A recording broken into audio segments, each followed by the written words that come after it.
Your product's never finished. I'm totally obsessed with optimizing the product. You're like an anthropologist, right? You just want to observe, how people shop. What are they shopping for? I got kicked out of my local 7-Eleven for loitering. Have the courage to be like, why are you buying that? What do you like? What do you think's missing? Welcome to Eating Glass. It's a podcast where in each episode, we ask startup founders the questions no one else will. Our goal? To reveal what it's actually like to start, scale, and exit a company. I'm Joe LeMay, and I bootstrapped my reusable notebook company, Rocketbook, to a $50 million exit. And I am Nitze, founder and CEO at IQBAR, a nutrition company I took from 0 to 40+ million in annual revenue. For better or worse, we are your hosts. Eating Glass is sponsored by IQBAR, which is my company, so be nice to it. What do we do here? We make IQBAR plant protein bars, IQ Mix hydration mixes, and IQ Joe instant mushroom coffees, all of which are special because they are the only thing in their category that centers on nutrients good for your body, protein, electrolytes, things like that, as well as things that are good for your brain, so magnesium or lion's mane to name a few. They are all delicious. Most functional foods and drinks taste like crap. Ours taste good, and taste matters. That is despite them being super low in sugar and super clean label. There's no weird stuff on our labels. And by the way, they're affordable. Functional stuff is usually price gougy, and we are not. I will not be offering a discount code. I will instead ask you a favor. Go to Amazon.com, search for IQBAR, IQ Mix, IQ Joe, or some combination of the three. Find a non-sponsored listing, click on it, buy it, wait for it to arrive, and leave a review. And that is the only favor I will ever ask you. Thank you very much. Eating Glass is also sponsored by Ramp. Ramp is a corporate card and spend management software that we at IQBAR have used for 5 years now, I think. And I actually reached out to them about sponsoring, not the other way around. I love them for 3 reasons. Number 1, simplicity. Everyone on our team gets a physical and a digital card. Replacing cards, pausing cards, putting limits on cards, insanely easy. Setup takes 10 minutes. Number 2, cash back. 1.5% cash back. You don't have to deal with points. If you're messing around with points, you are wasting your time. Just get cash back. Number 3, they are better at categorizing spend. So we not only save money on the cashback side, we save time on closing our books because they're just better at classifying. They give us an incredible offer for you guys, $250 free when you sign up for Ramp today. Go to ramp.com/glass. That's ramp.com/glass. Cards are issued by Sutton Bank and Celtic Bank, members FDIC. Terms and conditions apply. All right, Peter Rahal, coming in hot from Miami Beach, I take it, not too far from where I am. So you and I know each other from the CPG industry. We've had many conversations over the years, and I watched silently from afar what you were building as well before we even knew each other. Sometimes these things are kicked off with, asking people what their background is. And I thought I'd take a little bit of a different approach and say, if one of your best friends was asked to describe you, what is Peter like? What makes him tick? What are his core values? What does he love? What does he hate? What would that friend say about you?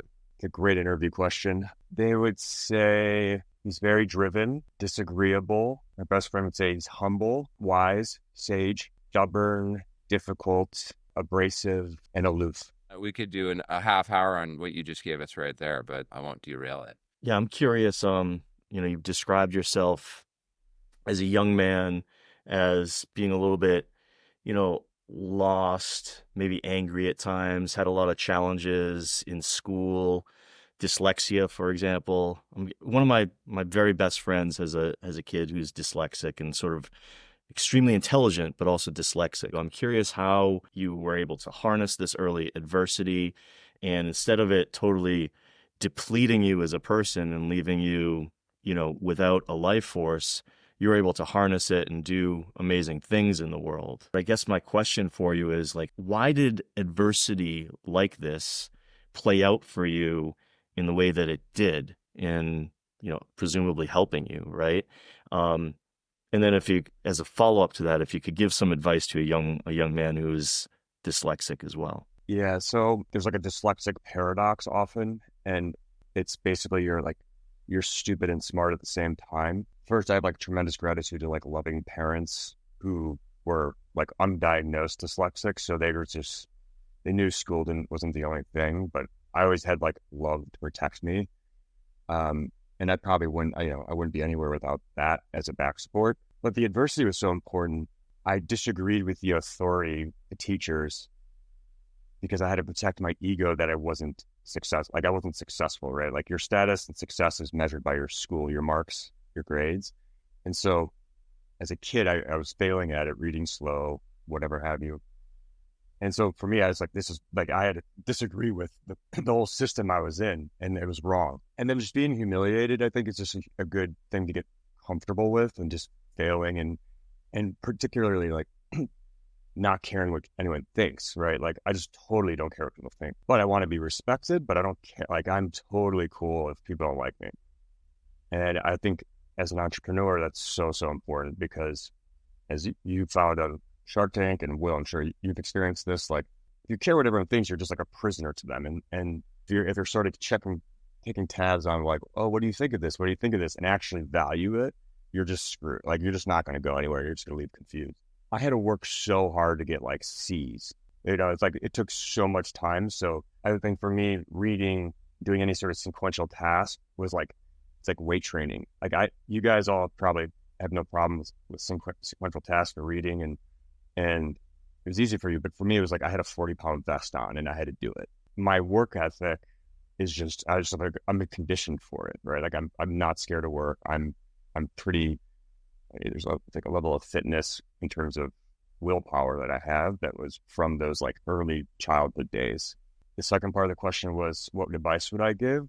And I think about this a lot, like, because like the dyslexic part, like it totally screws your self-esteem as a kid. So that's really like, you don't have a lot of self-confidence. So I would just like find things you're good at to support that. And because you need wins, right? You need momentum, you need wins. So that would say the best advice is like follow your interests, and then just work hard. And I'm curious about this too, because I think a lot of people shut down when they experience a lot of failure. I think that's a totally natural, and I would say like 90% of people shut down. And so I'm wondering why you didn't shut down. And maybe it is that you found these pockets of things you could be successful in, and you're like, oh, well, I'm just playing the wrong game, or I was forced into the wrong game. I mean, to be clear, like I did shut down school. Like school, I sort of punted to protect myself. I shut it down, and then I just found other activities. But like something I've observed in just working with people, a lot of high achievers that are good at school, it's funny, they actually have never failed. They never got an L in their life. And the one L was like a B- at fucking like some Ivy League school. And it's relative, but that was like devastating, right? Like their whole vision of getting perfect marks is over. And, I kind of laugh at it because like, I was like laughed at in school, like, you know what I mean? Like it's rejection, humility, I think it's very valuable to experience at a young age. And often parents want to protect kids from that, but I think it's a terrible situation to be in your 30s and never tasted failure, because as a kid, like you can adapt like as a kid, right? But when you're an adult, you're fully baked. So psychologically, it's like super damaging, and then you just derail and probably get insecure, and then you're like the wheels fall off the bus. Like I am curious. So you had failure at school. Where were you able to direct yourself to find some personal wins, and how much you mention your parents, did parental intervention help? Were there adults in your circle who, saw something in you? How were you able to avoid going from, turning this into something that took over your life and a sort of learned helplessness? Because that does happen to some people, right? In sports, I was generally good. And then socializing, I was likable. And sports, I think, was a big one, because you're playing with others, you're succeeding with others, and you're demonstrating skills and getting recognized for that. And then at home, I would just build, I was into architecture, so I just build these like beautiful things with Legos or Lincoln Logs or Connect. There are outlets for me to sort of show that I was capable. Curious to learn a little bit more about like RXBar and your approach there. And, it's quite famous how you started RXBar focusing on the CrossFit community, which was pretty underserved at the time. And how do you think about strategy of niching down and then still being able to cross the chasm into the mainstream? Do you think that that's still the right approach? Did you do that very deliberately? And did you know you were going to go on this path of being very niche and then very mainstream? So with RXBar, Jared and I, we had no resources.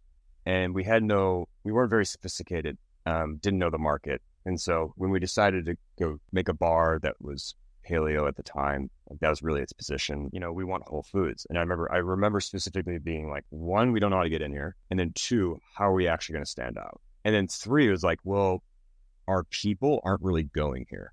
Where are our customers going? And where's it like an uncompetitive market? There was like normal big gyms, and then there's like CrossFit that was like super cool at the time. I remember seeing like RXBar or Cliff Bar on the shelf, and the gym owner was like, no, like this is terrible, no one's buying it. And I was like, oh my God, there's like shelf space there, and all our people are coming in and they don't have a product that's for them, for their nutrition, like philosophy. But the lack of sophistication and knowledge of the market and the lack of resources, really, that those constraints forced us to be like, all right, well, we need to be really smart with where we're making 100 bars. Like, we need to get those sold. And I always like to trivialize innovation, but it's like, all right, RXBar is great.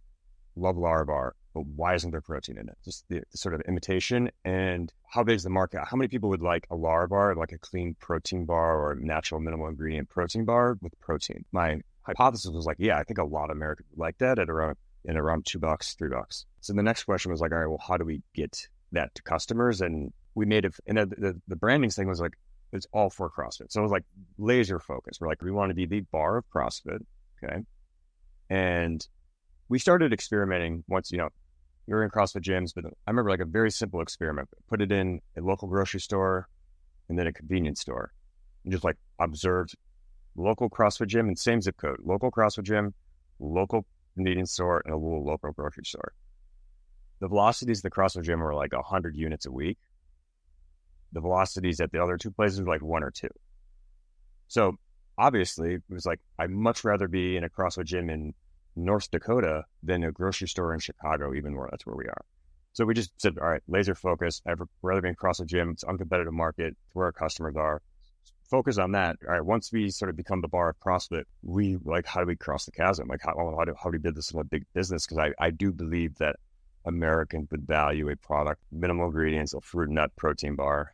And then I think the big insight on how to cross the chasm, because there's always ways to cross the chasm, right? Like our culture at RXBar was like tons of demoing, like just tons of trial, and talking to customers. And we'd always like just test pitches and then communicate back. And one of the pitches was like, which I learned from one of my jobs as an ingredient supplier, supplying Innocent Beverage. I don't know if you guys know them out of the UK, Coke Bottom, but it's like basically a smoothie, and they have like their ingredients, but there's like one banana, half a strawberry. They'd show the ingredients. And so I remember connecting the dots, like, wait, our product uses whole real foods or quantifiable ingredients.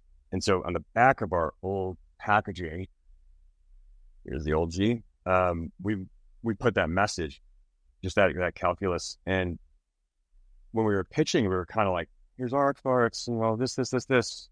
No one gave a shit. And then we would just start pitching, be like, hey, here's an RXBar. It's like eating 2 dates, 3 almonds, whatever that was. And you just see that people light up like, oh my God, there's the value. I want that. And that's how we cross the chasm. So it's modifications to the product, modification, or just rethinking how the closed packaging. Super random aside, but I'm just, as you were talking, I was just curious, why do you go wider set? Like, why do you go more of like a square-ish shape than longer and skinny? And why do you go vertically oriented? Because that was not necessarily intuitive. I think like 90+% of bars are horizontally. We wanted to feel like more like food or like real, and we wanted to distance ourselves from the familiarity of a candy bar, which in 2012, 13, there was this sort of like reputation of like, oh, is it a candy bar in disguise or whatever? And I don't think that's relevant today, but that was the origin of like, it's more like a real food, like you make it at home. That was the logic behind it. And I actually think I would not advise anyone to do that today. It actually allowed you to do, like, you couldn't have done your design if it wasn't wider. That doesn't work with so it actually was necessary. Yeah, it allowed us to have a bigger canvas, which is nice. So, I mean, this is like what RXBar is most known for. I firmly believe is like the best rebrand of all time. I can't really think of a better one, and I've thought quite a bit about it. But one of the things that is so cool is how non-intuitive it is. So we just went through a couple variables that are non-intuitive, like wider, but also one of the few cases where deprioritizing the brand like worked incredibly well, and that's so counterintuitive. Like so many like brands are really are increasing in size. I think if you look at IQBAR over the years, they've slowly inched up actually the size of their logo. But the genius of what you guys did was it was so unique that the design aesthetic and value prop just artistically laid out was the brand. The 6 egg whites, like 3 dates, 4 cashews, whatever, might as well have been a logo, which is, I can't think of many cases where the value prop and aesthetic more or less like synergizes with the logo and more or less just becomes the logo. And then the other thing, I know you've talked about this in past interviews and talks, is I think it's a really like beautiful and rare case where the value prop does 10x more work than other value props do. And what I mean by that is, like, if I were to say 15 grams protein, and that is my value prop, well, you have 10 follow-up questions. You're like, cool, what's the source of protein? And is there dairy in it? And is it gluten-free? And da, da, da, da, da. And so I effectively have to tell you all of those things in conjunction with 15 grams of protein.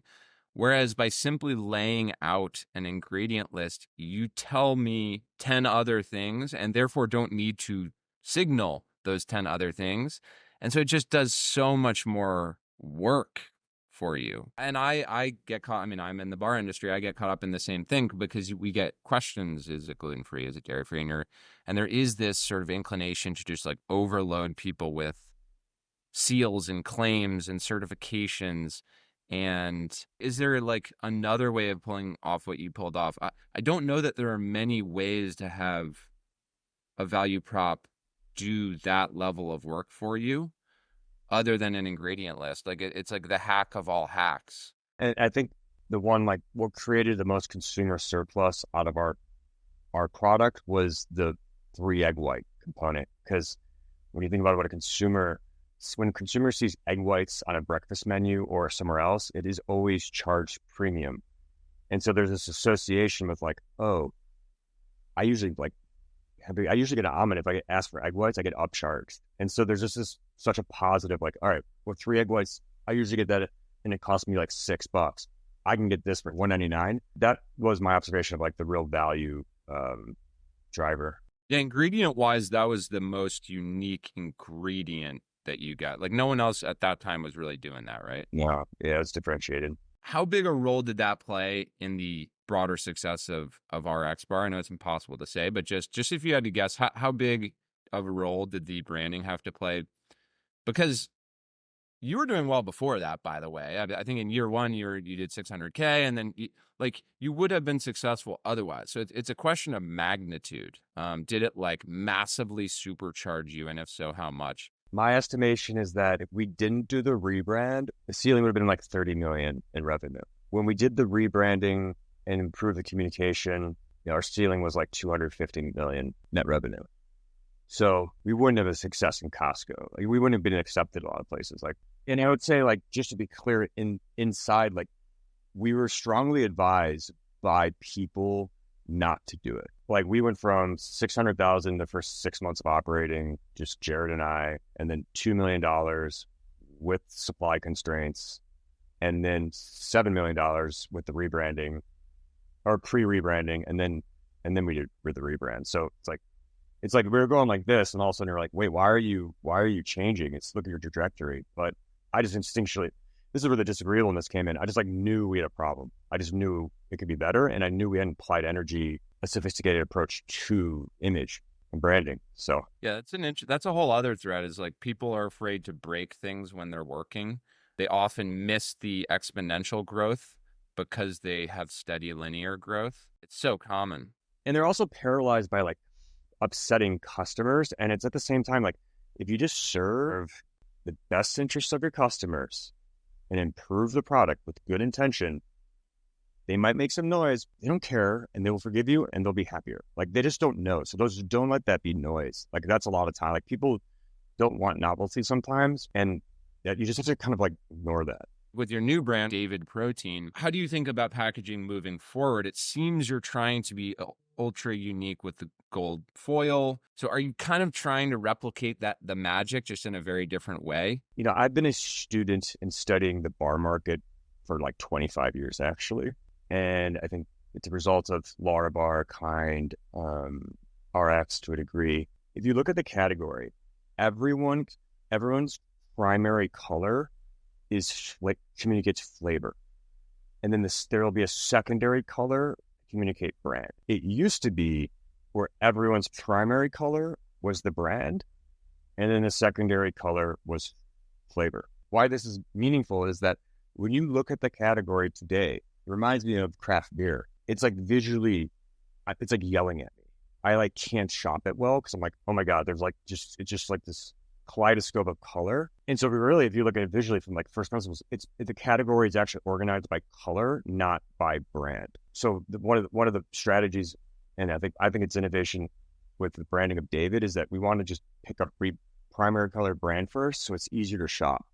And selection of gold, an interesting story here, is that gold has a lot of meaning, right? It's like winning, it's luxury, it's just like a powerful color. So I've always been, I think, like the PowerBar brand was like I was sort of obsessed with, and actually had a vision of like solving RXBar's name problem and merging it with PowerBar and building a portfolio of like different power bars. And as a kid, I love bars for their utility and functionality. PowerBar was like the one with like a real emotional benefit. Like I remember you see this with certain brands like Four Loko, Red Bull, where like if you consume it, like you're really like, oh, it's gonna have like Four Loko. It's like I'm gonna party tonight, and Red Bull's like, all right, I'm going after it. Like I'm gonna go have a killer workout or whatever. Maybe Celsius is that way. With PowerBar in like the 90s, it was like, all right, I'm gonna go like train so hard. I remember as a kid being like, oh, I'm gonna do it. I think there's a lot of equity in that power, like gold medal of gold, and that's what we're utilizing for David. And it's also like with the sculpture and with David, like there's a lot in the antiquity nature of Michelangelo in that time. Like to me it aligns with it. Yeah, it's also, people rarely use like sheen. Like people go with matte to a far greater degree, and I think that you'll stand out really well with sheen. And I think in general, like everyone's doing this, you just kind of like go the other way a little bit sometimes. Just to backpedal one step, financing the business is another thing that's just so wild to me, how you guys did that, and I frankly can't fully wrap my head around it. I mean, we at IQBAR were only 7 people now, and we're really capitally efficient. I would say in the top decile, and still we've raised $10 million. You guys put in $10K. From my understanding, you guys took out like loans from, I think it was Jared's mom and your dad. You really just don't see that, period. And I think a lot of things have to go right for that to even be possible. And I was trying to list them out. So like number one, your cash conversion cycle has to be insanely good. You need to be turning that inventory into cash very quickly, so that you can reinvest those dollars back into more product. Word of mouth has to be extremely strong, meaning you have to not be paying to acquire incremental sales. People are just telling their friends about it. You have to have super long, good lifetime value. And then you have to be really firm on pricing. Like I remember when I was first starting out, someone told me the RXBar wholesale price, and it was higher than what everyone was recommending I come in at. And I was like, damn, that's so awesome. You had a higher wholesale price than other bars. I think Go Macro is another one who just reliably has a higher wholesale price. And so you have enough brand equity in the market that you can just stick firm to your price and have pricing integrity. And that was the last thing. So I guess, is all of that true? And then just more broadly, how did you do it all without raising any money? Only way we were able to do it is we manufactured ourselves. We started a parent's basement. We bought materials, we converted that into finished product, we sold it online, so we got paid, we shipped it. Then we bought more materials. For the first year and a half, we never had more than 2 days on hand of product. And this is a lot to Jared's. I'm not good at finance or accounting, and Jared is really on top of all this, but that was like critical, right? Like our working capital, like we would buy dates, convert it to finished product, sell it and then, we get our cash right away. And part of that had to be helped by, because the first couple of years you were mostly online, right? So your cash conversion cycle was way quicker. People are paying upfront with their credit card versus 30, 60-day terms. Yeah, and it was all D2C, and it was basically like a CrossFit gym owner and then a consumer. And like, to me, they're both D2C because they're all going the same distribution, same order process. So it's all FedEx. And then we got to a point where we had to go to transition to a contract manufacturer. And that was just like the huge change in the business. We're going from like just constant made to order basically to all of a sudden having like 3 months, 2 months of inventory on hand. And then we barely made that first transition because we just had all our working capital just tied up in inventory and then just depleting it. But again, it was e-commerce, so it was nice. And it was just, so the cash cycles were super lumpy. And then we almost died there. I mean, Trader Joe's must have helped, right? We interviewed Pete Maldonado of Chomps, and they got a lucky break. Their first big retail partner was Trader Joe's, and more or less Trader Joe's financed that entire business. Was that a similar deal with you? Because I know they were your first major. They were the first like national one, but we had just a big enough business by that time. But Trader Joe's certainly helps because they pay really well, amazing customer, and their bar velocities are incredible. But before that, I mean, so here's the other thing. So we didn't get a loan. We got a line of credit that was personally guaranteed by my dad and Jared's mom. So that revolver was really important so we basically got that revolver right before retail because we were anticipating that, like, you hear all these horror stories of not getting paid and just this. So we were like, all right, we need a buffer. Even we had that line of credit, we barely dipped into it. We barely dipped into the revolver. And here's the real, like, extreme product market fit solves all these problems. Even in retail, like if you get those DCs moving and you get product just being pulled off shelf, like no, sales really cures all. So I say extreme product market fit or just product market fit is the most important thing. Yeah, it's all the invisible costs if you don't have it, meaning you have to promo more often, which costs a lot of money. You need feet on the street to check shelves, blah, blah, blah. Like bundle all that up. That's what kills brands. And with extreme product market fit, you wipe all that out. Yeah, and I think like there's examples like Prime, Alani Nu. There's some of these like Feastables, like I don't know those businesses well, but as an investor, I don't see their decks out there, and like I think they have crazy product market fit, and the business works. Slight micro pivot here to another topic that you and I have talked about, and I actually think we slightly disagree on, which makes it a juicier topic, which is just like focus and platformization. Just at its core, RXBar, you're pigeonholing yourself into bars, which, by the way, I did the same thing. Largely you were an inspiration for that. But so you're pigeonholed into bars just via your trademark. You are pigeonholed into the product and breadth of products you can create because you're putting on your front of your package 3 dates, 4 egg whites, etc. It's whole food based. You just can't go and add sucralose. You can't just go and make a birthday cake flavor. You can't just blah, blah, blah, blah, blah. So all of your strengths there are also your weaknesses to a degree. Now, it may not matter because the strengths have such a massive market, but like that you are forcing yourself into focus there. So focused into category via logo, and then focused into product type and breadth via your value proposition. But I also know that as a precondition to Kellogg's buying you wanted to go into other categories. So it seems like you were super focused in certain ways, but you also did at one point have a vision, okay, this is going to be a platform, and I'm comfortable like easing on focus there. And then, but even like today, you look at RXBar.com, and now I believe it's still back to all bars. So just take us through like the journey there of like focus, platformization, deplatformization, and like just more broadly how you feel about that for consumer good brands. So I'll start by saying consumer CPG as an entrepreneur is absolutely miserable until you get scale. Suppliers don't return your calls. Co-mans don't care about you. You don't get good pricing anywhere. You're just kind of like begging. You have all these nasty dependencies, and then you're just like begging. Now, I noticed something at RXBar. Once we got to like 100 million, everything changed. Suppliers started coming to our office. They started returning our calls. Like the whole power, like the politics changed of terms of, because we had big purchasing power. Like we're buying, $10 million of dates. That's like, the TAM in the US is $200 million. Like, so you got to get I think strategically, you got to get to scale, because then it just shifts. Like once you win the consumer, get some scale, like then you have power and you can go do things, build a platform. So generally my strategies and my recommendations is, it's like I call it like a spearhead approach. So basically you want a spear, very, very sharp tip. All energy, effort, and talent goes towards sharpening that spear and then putting energy to drive that spear into the market. Now, you want to go as deep as possible before you widen the breadth of your spear. Because if you do that too early, you're not going to get deep enough and get that scale that you need. And basically, I saw we're close to our ceiling, which is that's when it gets scary, right? Like when you go 300%, it's like a party. It's fun. It's like everyone's excited, all this exciting news. But I was like, all right, we have Walmart's the only one left. So after Walmart, we're going to start to go to like 10% maybe, and we're going to like do big, like become a big CPG and do brand. Like it's exciting growth to get 5%, and that sucks.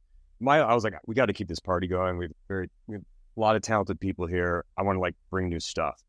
And so we went from RXBar to sort of RX, and then RX by category or format. So RX nut butters, RX cereal, RX oatmeal, RX XYZ.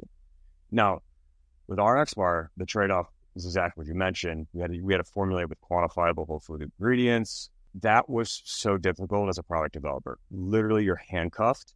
You can only use quantifiable whole food ingredients. It was really, really hard to actually make good products in different formats. All right, I don't want to launch shitty products, but like I need to launch things. Like so once you get scale, you just gotta like throw stuff against the wall at some point, and then like be comfortable with discontinuing it. Like you gotta innovate. You gotta be like you gotta be relevant to retailers and relevant to consumers. If you're just quiet, you're just sort of boring. So you just gotta bring new innovations to market. And yet the issue with RXBar is like we had such strict guidelines on the product philosophy that it just was super difficult. Like couldn't use food technology. We were stuck in a paleo philosophy on nutrition, and it became outdated too. Like if the world kept going that way, it would have been great. But the reality is keto and fasting came, which is anti-sugar and anti-snacking and anti-breakfast. We were a snacking product that had sugar that was for breakfast. So the vulnerability that the brand it was in with this position was terrible, actually, at the end, like during the 2018-19. But I think you should platform. I just don't think you should give up on product market fit too early, because if you're spending your resources too wide, too early, and pulling away from potential market fit or from like energy and effort to figure that out, then it just becomes you're just too resource constraints, and you just have an issue with doing anything right. Yeah, it is really more of a function of scale than it is of should you platform. At some degree, everyone has to platform if you want to keep growing indefinitely. But maybe the ceiling is a lot higher than other people think. Like we talked to Sean Riley from Dude Wipes, and they went into like deodorant, and he was like, it was a flop. Like people just associate the Dude brand with wiping your ass, and like he's like, we just want to be one thing and be one thing really, really well, and everyone in the world wipes their ass. So like the TAM on that one thing is almost endless. Actually, for them, they don't need to platformize, because the TAM is just comically large. You just got to keep like your product's never finished. Like I'm totally obsessed with like optimizing the product, and that's why there's no knockoffs of RXBar, meaningful ones, because it might look simple, but it was a very difficult thing to taste decent. It's just like a compounding thing. If you make like a 0.5% improvement at each batch or each iteration, like as time goes by, like no one could touch you, actually. Dude, I mean, take nut butter, right? Everyone's like, oh, almond butter is almond butter. Well, no, actually, it can be natural, including skins, or it can be blanched. The viscosity could be sludge-like or like milk-like, like super pourable. Some almonds are slightly sweeter. Like even within California, almonds grown in one part of California versus another are different. So it's like a lot of people, what they'll do is they'll just get almond butter because the formulator they're working with has used it before, or the co-packer already buys it, or whatever. They'll be forced into some almond butter. And by the way, this applies to like every other thing. And then they'll just be like, okay, I guess that's what the finished product tastes like. It's like, no, actually, you have to try it with 10 different almond butters, and the one over here is going to be 4% better, or create a 4% better end product. But like no one does that. No one does that. Or very, very, very few people do that. And to your point that the manufacturing process, there are infinite permutations of ways to manufacture something, right? You can mix it 55 seconds or 56 seconds or 57 seconds. That's going to make micro differences. It could sit on the line for 10 minutes or 35 minutes. The number of permutations of ways you can create the product are truly endless. And so it's a certainty that your product today is not the ideal form of the product. Like that is certain. Yeah, exactly. I think competition's miserable in this business. And I think that's how you beat competition. Is everyone's going to copy you. Like that's just the nature of it. And so if you have that effort and energy into it, especially the big guys, like no one in R&D at these big companies, they do it once and they don't care. And then they don't realize, oh shit, Will's been doing that for that long. And like, we'll just copy it. Okay. And then that's why the Me Too's just don't really work product wise. That's how I always try to like beat that into entrepreneurs' heads, the ones I've invested in, just like product.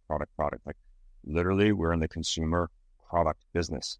If you are comfortable with it, get comfortable with it. If you don't know it, learn it. Like just all that matters. And it's actually across any business. Like another thing I find is people outsource too much too early on products. So they'll say, which I find akin to creating a tech product and doing zero coding. It's like, oh yeah, someone in Eastern Europe is just going to code this app. And I'm like, that's so crazy. This is like what all your success is predicated on this thing. And you know nothing about the guts of it. And so what I always tell people is like, you need to like be formulating this yourself, like for years. Do you pull in help? Do you pull in consultants? Yeah, of course. If you don't know the engineering of your own product insanely well, you're never going to make it because then you can't iterate. Look at Elon, the greatest entrepreneur. He's literally like head of product in all his businesses. Like he's in engineering, meaning that's like all he emphasizes. And it goes back to product market fit. That is the most important thing. You get that, marketing works, ads work, supply chain, sales works. So it's the most fundamental thing. And yeah, don't give up on it. Yeah, I was very obsessed over just setting up a mechanism for customer feedback so we could have like a stream of customer feedback come in so we could iterate on things. So, we would ship a product that might be, 3 out of 5 stars on Amazon, but give us some time that would turn into 5 stars because the dynamics we had in our business was we had about half of the email addresses of our customers because we had an app in the App Store, things like that. And I was able to collect about 30,000 customer data points in any given year, when we're at reasonable scale. And then all of that could flow into a team who would report on it. We dissect it. What does this mean? What does that mean, et cetera. So we could change things all of the time and make little tweaks in the product and the next run of the product and the next release of code. But I wonder how that plays out in your businesses. You're in CPG, you're selling on the shelf of a Walmart or Trader Joe's. How do you get a stream of, of course you're tasting the product yourself, but how do you reliably get customer input to guide your iterative process and create that invisible moat in your business? One, I sought criticism. So instead of saying, do you like it? It's like, what would you change? Like, what do you not like about it? And if actually in the beginning, I was so sensitive to criticism, I was too proud. I was like, oh no, but then eventually I learned like, oh shit, like I just need to learn what's wrong. So seeking criticism, customer service reported to me. I was the CEO. So the service reported to me. That signaled to the organization that service is important. Customers are important. And then 2, I got all the data. I saw it all. There was no layers. There was no bullshit. There was no marketing person sort of siphoning it. And then 3, my desk was next to customer service for most of the company's history. I like to observe. I could hear. I wanted things escalated to me. There was a problem. And then another thing we did, we had a culture of demoing, culture of being in the market, culture of store walks. I got kicked out of my local 7-Eleven for loitering. Like you just want to observe. You're like an anthropologist, right? Like you just want to observe, how people shop. What are they shopping for? Have the courage to be like, why are you buying that? What do you like? What do you think's missing? So it's just like consuming as much information in different ways. And I think the dangers actually in surveys and spreadsheets are like just the sort of like lazy data, lazy in the sense there's no real effort in getting it, and versus sort of the power and anecdotes, the power, like, you know, because like my brain works. I just need to consume as much information as possible. And then we'll find patterns like really quickly. And so I think any product or service owner, any leader needs to be doing that. I always tell people like the best possible thing you can do is a road show at Costco. Oh yeah, and they don't hold back. They don't hold back. They're objectively mean. Yeah, like they don't hold back, and you're gonna talk to 10,000 of them in a day, and you lose so much in the survey, right? You need to be able to look at the person's face when they're like chewing it, and they might say something, and you're like, well, why do you think that? Or like, oh, really? Like that's, you know, how does it differ from this other product? And they're like, well, actually, it isn't that different. Or like the kid thing is so huge too. What I found it fascinating, people shopping for their kids, and if their kid approves it, it's like you're in the money. Like they're because it's so hard to shop for kids, and there's all these dynamics that you just can't replace. And one, to the entrepreneurs listening, don't let anyone know you're the founder. You don't want bias. You want clean data. You don't want people like in the Midwest. If I told people I owned the company, they'd be like, "Oh, it's so great." They just give me some bullshit because they're all too nice. Yeah, like instincts. Like I just think like I know there's like gut. It's like that is your gut is all fed through tons of data. Feed it. Just like keep feeding it. It's my nature, but I think it's so important for any product or service owner. The last thing I would say is there does get to a point, and I know you ran into this at RXBar, to where because you were so constrained, right? It had to be like I said, if someone's like, I want it sweeter, and it's like, I can't make a date sweeter, right? So there is a point where you making a tweak improves one vector of the product, but denigrates another vector. In other words, to satisfy one person's complaint, you're going to create a new complaint over here. So now, it's sweeter, but now it's less clean label. And so the clean label people are angry. So you will hit a point where you can't make a tweak that unilaterally makes it better. It's going to like elevate here and denigrate here. But I imagine you got to that, right? Someone's like, I don't like RXBar sticks to my teeth or whatever. And you're like, well, there's no way around that, because to make it not, I would have to add glycerin or something, and that's just not going to happen. I know. And actually, in retrospect, we should have done that. Interesting. So you now come down on the side of you would go more mass market. And I would just own it and be like, hey, guys, here, and do education. Like, it would have been lecithin or something, like some emulsifier. And I would just said, hey, like, here's the ingredient. Because that was such a complaint, and I don't, like, the trade-off would have been, like, our true paleo people would have been pissed off. However, the true paleo people went to keto. So like the early adopters of nutrition, they don't just like stick in their religion. They actually migrate to what is sort of the zeitgeist at the time. They were onto something else. And so that was what's so hard about the brand is like, as nutrition culture changed, your early adopters change, and early adopters inherently are just testing new things. And so we were too stubborn on that the value, and I think there would have been opportunity to just address it and fix it. When could you have done that? Like if you did that in the very beginning, it would have messed with the best rebrand in history, right? Well, we would have done it when we were at like 2018, when the world started changing. I think it's like that was hard. Like the world's changing, and I knew it. I was just like watching it. I was like, fuck, this sucks. Like we're anchored, and I'm like, just think about it. Keto was about not snacking. Like fasting keto, not snacking, no carbohydrates, and skip breakfast generally. Like that was the common thing. Like literally that was like everything we were. That makes the timing of your exit though, and we should maybe pivot to the exit and all that went into that, but just like so legendary though, right? Like based on everything you just said and what is intuitive to me too, because we lived through keto and actually benefited from keto. I mean, your timing could not have been better because you got out in 2017 right before keto happened, right? Yeah, for sure. And right before COVID. I mean, COVID was so devastating for the category. But yeah, really great timing. You know, it's kind of luck, but you know, we are educated about the market. So were you going to sell from the beginning, or were you open to keeping it forever? And what was the process like?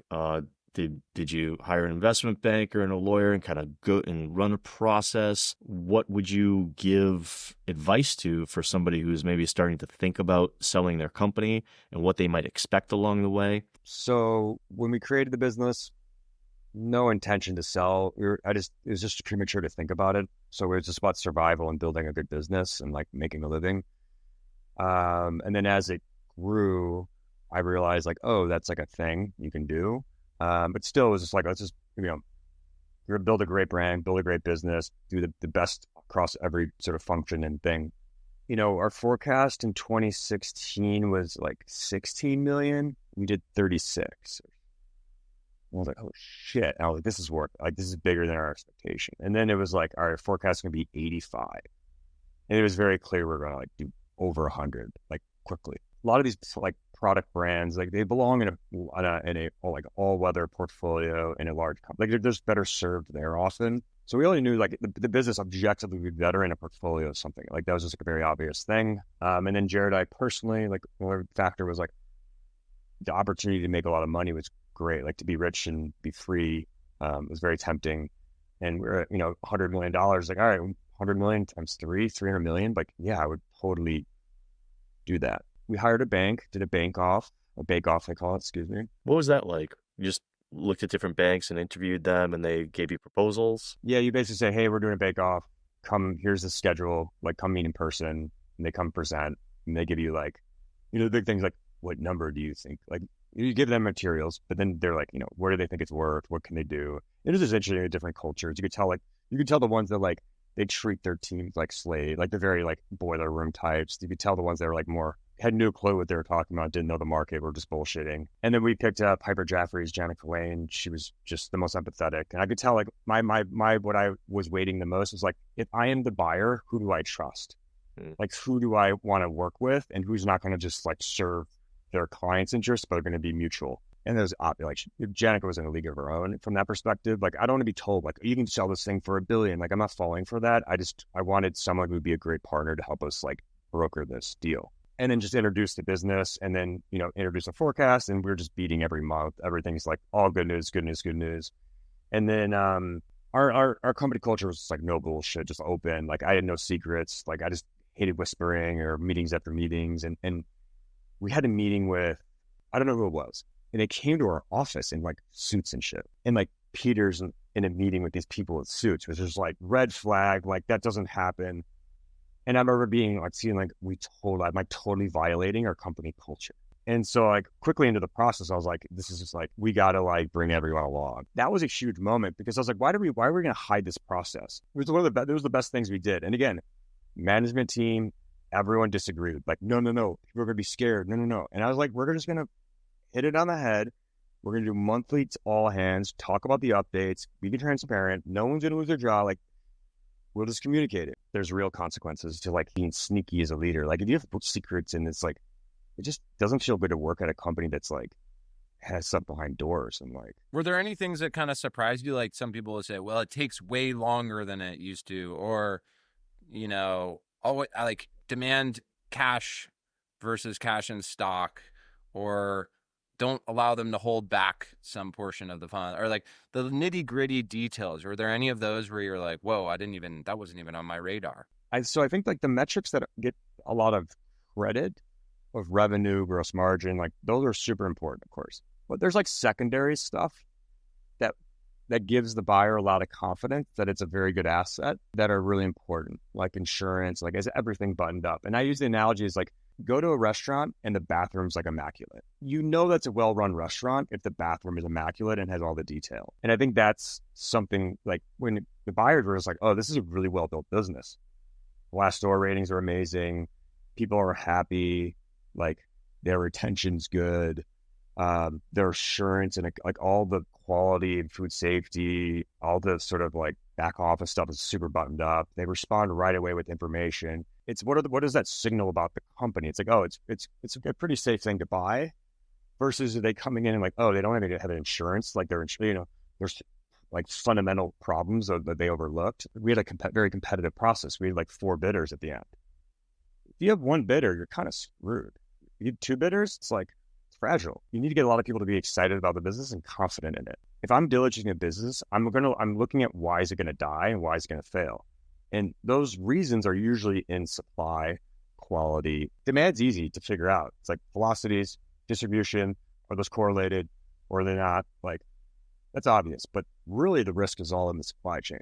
Was Kellogg's just way higher than other? Like, was it a tight race at all? Yeah, it was tight. It went from like 350, 450, 550 to 600 in like a 48-hour period. Damn. And part of it was like a growth story. Like, we're forecast was 85. We're going to do 161, 131 net. And then we don't have Walmart yet. And we don't have all these big things yet. And we're the number one. Our distribution's growing and our velocity is growing over time. We were the best bar at the time. Walk me through like you exit, like the deal closes, you make a shitload of money, right? I assume multiple hundreds of millions of dollars. The way you put it was you just like put your clothes on and went back to work. Like you were siloed. There was still a lot of work to be done. You had your goals for the forward-looking year, and you're just like, I put my clothes on and I went back to work.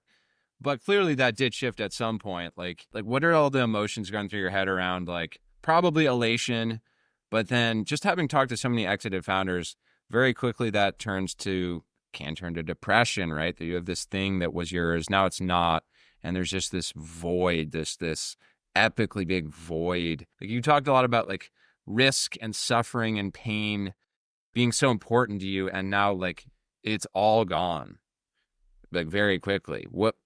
Walk us through like the psychological journey there. So for me, I didn't lose my job right away. So I stayed on as CEO for about a year and a half because I liked my job. I just loved it, and I thought we had a lot of work to do, and I also felt the responsibility of the organization. So it didn't like change my lifestyle. And then honestly, it just took me a while to like become financially literate to understand how much money it actually is. And then I actually read a book, Nassim Taleb's Skin in the Game, about a year in. And that's when I had sort of an epiphany of like, oh my God, like I have no risk here. That, and then that opened my thinking of like, I started derailing too at the end of it, where there's just so many stakeholders that you have to like get approved. Like I was like a benevolent dictator, right? And then now I have to like, there's just like the politics change at like any organization that's large. And that was just very difficult for me to navigate.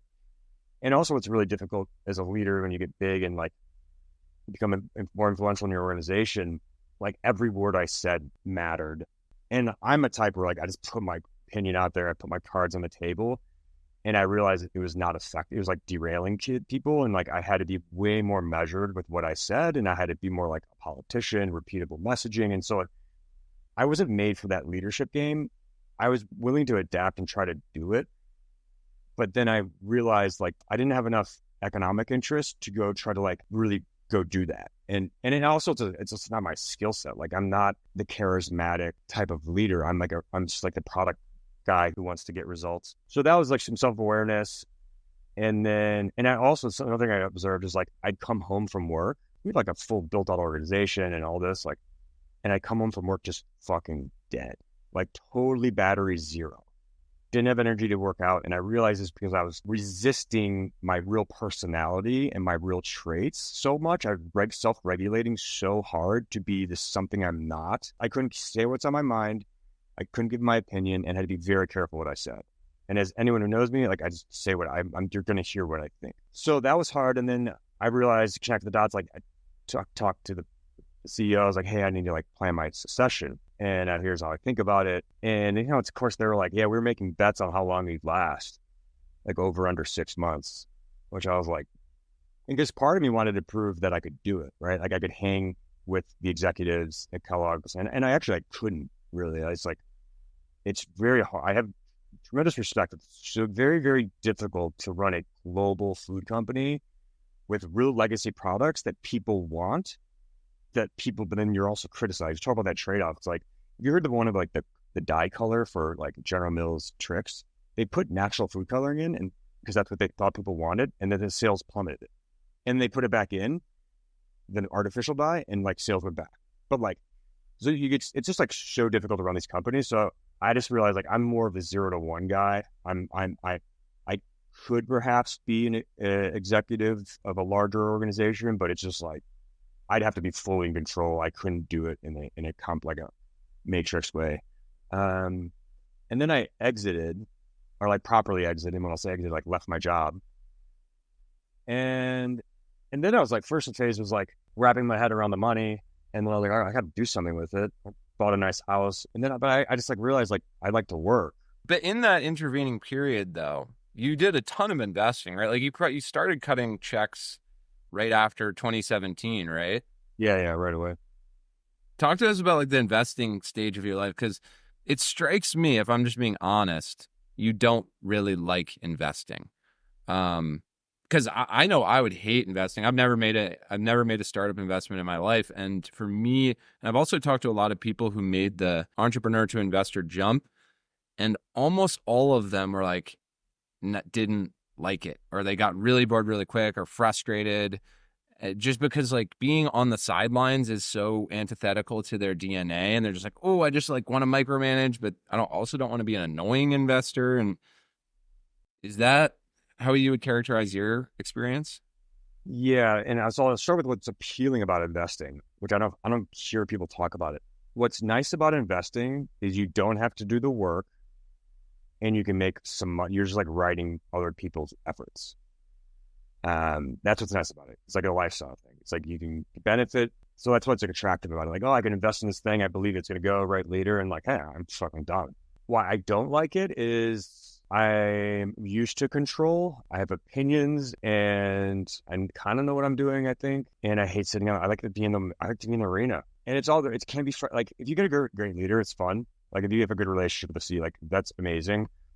But a lot of times, like just like any entrepreneur, they're disagreeable. They don't want authority. So it's often like they just don't want to hear anything, and that's fine. But there's been cases where I kind of know the path they should go because I know the game, and they just don't. It's like, hey man, there's a tree right on that corner. Like, just be careful. Like, hey, it's approaching, and they're just sort of like, I just watch them hit the tree, and that's really hard to be. And an analogy would be like, it's basically being in the backseat of a car, handcuffed with a driver who's new. And in the entrepreneur's defense, there are 100 ways, there are 100 paths to go. There isn't one path, and there's different ways to build a business. So, I think the best investor is the silent, and at least, not a noisy investor. I think it was a few months ago, you announced that you were getting back into CPG, and even the same category, the bar category. Why dive back into entrepreneurship at all when you clearly have a net worth that makes you very independently wealthy? Why the bar category again? And what's the mission with David, which, on its face, it seems to have like a very different value prop than RXBar. So wondering what your insight is that drove the vision for David. I enjoy building things, have my whole life. I love work. Yeah, I don't think I'll ever retire or want to. So I just think it's very important for men to have responsibility. And in the absence of responsibility, I just didn't like my life. And it's one thing is like I think I'm good at it, and you get rewarded for what you're good at. And then third, I think I want to give things to the world and create stuff and build teams, and I enjoy it. The second part, I've been a student of bars for 25 years. I'm 38. I know it so well. I had ambitions to like transcend, like just get out of bars and CPG. I think like, Will, you'll have this. You're like, fuck, I'm never going back. And that was my reaction, because every business has nasty parts. And that's just a reaction. I just think like Elon's bad influence, because I was like, oh, he went from like internet to space. I can do something huge. He's just such an outlier that he's a terrible, like he's just smarter, better than everybody. And so like, I realized like, I'm not that. It was actually a humbling moment. I'm like, I can't learn something new. I can't learn biology. I was like interested in biology for a while. It's like, I just don't have it in me. It's like, and so there's a moment of like, hey man, I'm not the fucking bar guy. Like, that's what I know. It's like as a kid, it was like my quirky thing. I was just like, I was always obsessed with them. And so bars, like, I just see an opportunity. And I actually think it's kind of an uncompetitive market. And I think the timing's really good because like COVID is super devastating. And I think if you look at the history of sort of nutrition culture, you go from Atkins to sort of like whatever, and then it goes to paleo, whole real food, the natural movement, and then it goes to keto, and then it goes to fasting, carnivore a bit. And I think where we're landing, which I think is very interesting, is just like real evidence-based, and like the sort of origin of the food, whether like the religious part of like, is it vegan and all those things like actually don't matter. And sort of what really matters is that you like three things. You don't spike your blood sugar, you get adequate quality protein, and you don't overeat calories. So whatever happens with plant-based, these other like more subjective diet trends, which ultimately just want to help people live healthier and lose weight, I do think that there's like, it's very clear that there's like a foundational thing in nutrition that is emerging. So I basically, the volatility that's been historic in nutrition, I think it's starting to settle down. So one, I think there's the stability in nutrition culture that's coming through the great work of Peter Thiel and all these like really evidence science-based people. And I think everyone's stuck in the natural movement, which I just don't think matters. Like natural correlated to health is just, it's not that simple. Like I just don't think that's the case. And I think it's important your ingredients can cause harm, but they don't necessarily need to be like whole real foods. So I see an opportunity in the bars, and I think it's an example. Like if you just look at the market, you see lots of competition.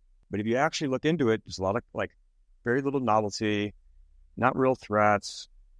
And so I actually kind of think it's uncompetitive, despite the volume of new entrants that happen because just the nature of the barrier. Well, now, you're starting another company and you're different, right? And you started RXBar in 2012, 26 years old, maybe a chip on your shoulder, a lot to prove. Now you're 38 and, you have capital. Maybe you just aren't an underdog anymore. The CPG market, it's also wildly different than it was 12 years ago. As you said, it seems like you have some insights there, but what does this mean for you? And like, does it mean you have a different set of fears as you consider what could make you fail? Does it mean that you'll approach David very differently than you approach RXBar? And what's it going to take to win? I don't think I'm going to fail. I don't think we're going to fail. I'm much more sophisticated. We're this weird hybrid of like not an underdog, but a startup. Are you comfortable in that position? Yeah, it's great. I mean, when Zach and I like started this, our outbound emails to suppliers, they responded fast. It was so nice. Like it was just so much easier, like to have some credibility to come to it versus, I was just begging like people. And now it's just people have confidence that I know what I'm doing. It's just there's less resistance. Like, what's it going to take to win? Because you were forced into, for example, niching down on CrossFit because you didn't have money and like you had to do that. Now there's so many forcing functions that existed prior, and like none of them are. You could dump ads, you could dump money on meta ads. You could more or less force your way into the market very, very easily. What's it going to take to win differently with David, also in this new environment, than all the things that made RX successful? We are extremely focused on the product and making sure the product is delicious. My strategy is just get product market fit. And we do have an early adopter. Like basically our the way we think about it is like people who count calories or count macros. And then the second part is people who want to lose body fat, because our product is basically the calories of a snack, but the protein of a meal. So we're not going to just go dump a bunch of money and be reckless. We're going to really continually make the best product, serve customers, and get it in people's mouths, and just really bring value to the market in every way possible. That's interesting. So what you're basically saying is that the strategy is the exact same, which is the product, nail product, obsess over product. You're doing it in a very different way. Namely, you're focusing more on evidence-based macros and taste, which is a fundamentally different thing than RXBar. But it's the same principle. It's like obsess over product over all else and be a product-driven organization, it sounds like. Let the product do the work. Just give it out. It just strikes me that you're unique because you had this mega success, but you're also very under the radar. Like I don't even think I couldn't find an interview you gave in the last 3 years, which I thought was so interesting.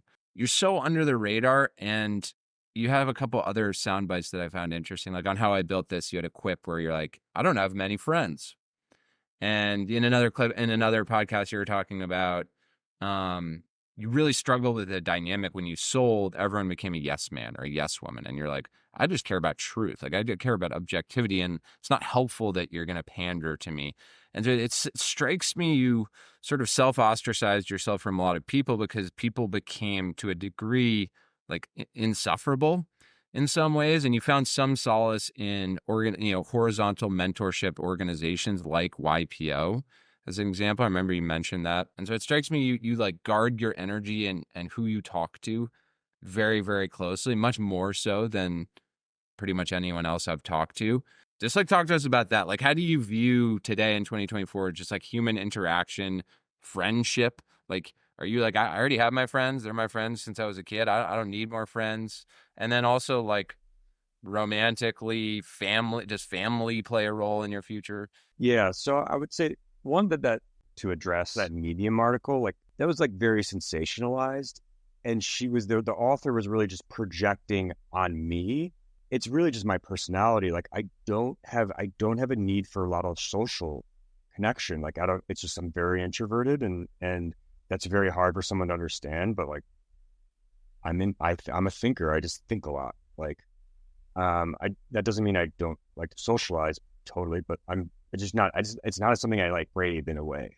And you're right. I haven't done a podcast or been public because I just didn't, I didn't have anything to talk about. Like, I was kind of like done with RX, the story. Like I just didn't, and the thing that sucks about it is like, I personally have emotionally removed myself from RX. Like that's just it's not my baby. I just like, don't have pride for it, but being the RX guy, like that's how people know me. And it's just annoying sometimes. It's like Chris Hunter. We interviewed him. He was the Four Loko guy, right? And now he has Koya.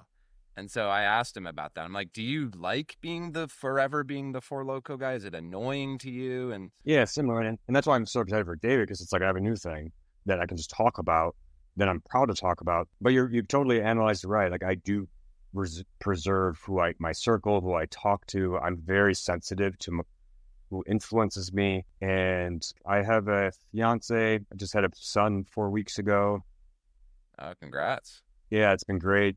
So family is important to me. And then and the other thing I realized is like, I get my socialization through work and through problem solving with work. Like, so like after that, I'm kind of good. Like, but that Medium article made it like, she was just totally projecting. There are a couple of moments where it was like Hershey focused on like the gold cutlery and like he's eating a can of beans, and even like the image selection I thought was like totally hilarious. But yeah, I have some money and I bought a really nice house. And yeah, I live here by myself, and that might be weird to you. And it might be weird to you that I just like to work by myself. Here's another just random thing. Why don't you hate Miami? Because you seem so un-Miami to me. The reason I went to Miami is because I want to be in a place where it's easier for me to socialize and have fun, because my nature is not to do that. Yeah, that was basically the reasoning for it. Like I totally, you're right. Like what I want to be careful of is that I was just like a workaholic. And then I'm 50 and single and rich, and like I wanted to avoid that version of me, because that's, I think, was decent probability. So I actually had after RXBar, a big thing I had to fix was my relationship with fun, and sort of like my relationship with hedonism, because I had such shame about it, partly because my father and like this immigrant mindset of like having fun doesn't pay the bills. Like that's what I grew up with, was like having fun doesn't pay the bills. And so I realized like I need to really balance sort of my life and values a bit, so I can learn to enjoy and smell the roses. So I had to actually reshift my relationship with fun, and that took some time. And so that was another part of the logic behind moving to Miami. And yeah, I'm the same way. I'm so on Miami too, by the way, and I live in Miami. You have discipline, great place to live, quality of life. But if you don't have discipline, you just get, you got to be super careful, because there's just so much activity. And I also look around and I'm like, there's no freaking way I could start a company here. Like the level of distractions is so obscene. And the weather has something to do with it. Like I don't work nearly as hard here than I do when I'm in New York. I just observe that. Like I just don't. And I'm a pretty hardworking guy, and that's hard to beat. And so like even for David, like I'm moving to New York to go build it. I'm not going to do it in Miami. All right, you have time for some quick rapid fire, like 1 minute responses? Yep. All right. Here, the first one's our Peter Thiel question. What important truth do very few people agree with you on? This is a personal one, but like I wish my child is dyslexic. And most people disagree with my fiance disagrees with me, and most people disagree with me on that. But I'm like, no, I want him to actually have trouble. What are platitudes about what it takes for a startup to win that are just plain wrong? I mean, I'm so biased. Jared and I built our business without experience, so I just fundamentally don't think it's that mission critical. I'm not hiring. I don't value it that much. The experience one's a good one. I mean, like no one on our team has a day of CPG experience before they joined IQBAR. And I hold the same opinion. I think experience is like fifth or sixth, and sometimes not even a variable that I'm even considering. Yeah, I mean, I might get in trouble for not having enough experience on this team this time around, but I'm okay with the risk of that. You know, it's like I there's something around the fundraising thing. I mean, even I was a humble, being a private equity, I've been an investor, and there's just a sort of a orthodoxy of like, I need to raise money, and they don't do like first principles thinking about like, and there's like, it's too celebrate. It seems to be like a milestone in CPG, where like in tech, it's a milestone. Like in technology, it's a proper milestone because you actually need cash, and you have like real brands behind you as Sequoia and Benchmark, whoever. And like, those are mission critical steps to execute a big, audacious vision. In CPG, it's like, I find that people aren't putting the rigor into like, do I actually what's our cash position? What do we actually need to do this? And then on top of it, it's like celebrated. And I think that's just totally wrong. It's like, congratulations, you sold stock at the worst time possible. Yeah. If you ultimately believe in your vision, you should be mourning, diluting yourself, not celebrating it. I always find people just don't apply the rigor. They're like, oh, we need to raise money. And it's like, all right, how much time have you actually spent to do this? And like, why aren't you spending energy to figure out if you even need to do that? Like, there's another path. And most times you do need cash. I don't want to be the guy that's like, oh, bootstrap. But like, I just find there isn't enough energy put into the exercise of really optimizing that. And even creatively thinking about a strategy. It's like path of least resistance. Go to the people with money and go do that. You know, it's just like, that's kind of the attraction. And I think that's just a bad exercise. What do people dislike about you? I'm judgmental. I'm unfriendly, or I'm not warm or whatever. I'm like a bit of aloofness. And then I will give feedback sort of like unsolicitedly or criticize. Because like, I'm very critical of myself. And sometimes I will hold those same things to other people. And it's just not appropriate. It's just like, I got to remember that's like, you know, not everyone's me. So what's been your biggest mistake or regret through your journey? I think a mistake, I guess I would say, is like, planning was something I sort of like dismissed because it's kind of like schoolwork, and I just sort of like, it's not necessary. We were on the brink of death. That was very stressful and unnecessary, I think. And it was a failure on my part to like not be more thoughtful about planning and risk mitigation. How did you define success before you starting your company versus how you define it today? Being the #1 bar in natural was how we measured success. But how do you define it today, right? So like, that was the goal, and then you did it.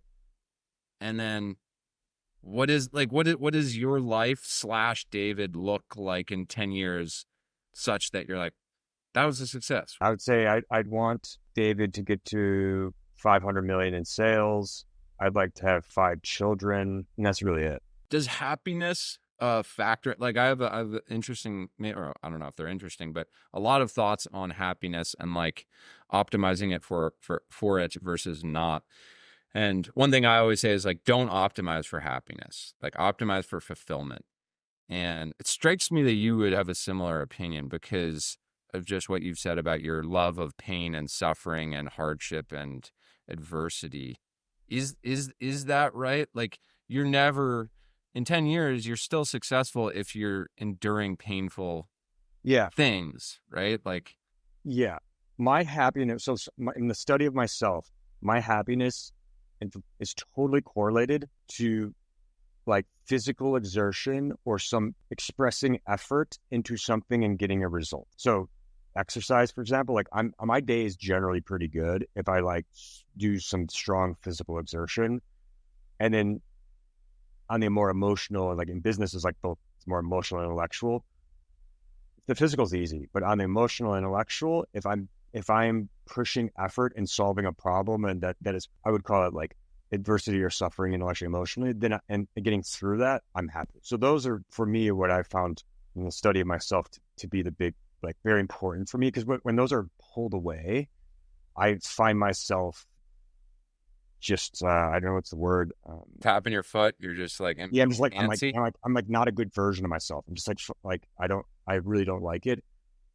And it's kind of like, I actually learned this from my dog. So my dog's a husky, and if he doesn't exercise his DNA, which is pulling a sled, he's just a monster. He just tears up stuff, pisses wherever he wants. And then maybe I was funny. I was like trying to teach him. I don't understand his DNA or his what it's made for. And then if I just run him, he's fucking a doll. He's amazing, this loving dog. And I think for me, it's a bit of like, if I don't exercise my DNA, if I'm not building something or challenging or growing, I'm just a fucking not a good person. So that's what I told my fiance, like, you want me working, like, you want me doing this stuff. That's a good one. I'm going to try that one on my wife. You don't want Will, like, not doing what he's made to do. I'm supposed to be working 16 hours a day. Yeah. Right on. That's all right, great. dude. Yeah, this was much. I appreciate you going the full distance here. Pleasure. All right, that's a wrap. Thanks for listening, and thank you to our sponsors, IQBAR. Go to Amazon.com, search for IQBAR, buy one, wait for it to arrive, leave a review. Please leave a review. Reviews are massive. Our second sponsor is Ramp. Go to ramp.com/glass. They give you $250 for free when you sign up. It's the best credit card / spend management software there is. Use it for years. Love it. If you like the podcast in general, subscribe, review it, tell a couple friends, tell your mom, and tune in a couple weeks. Talk to you then.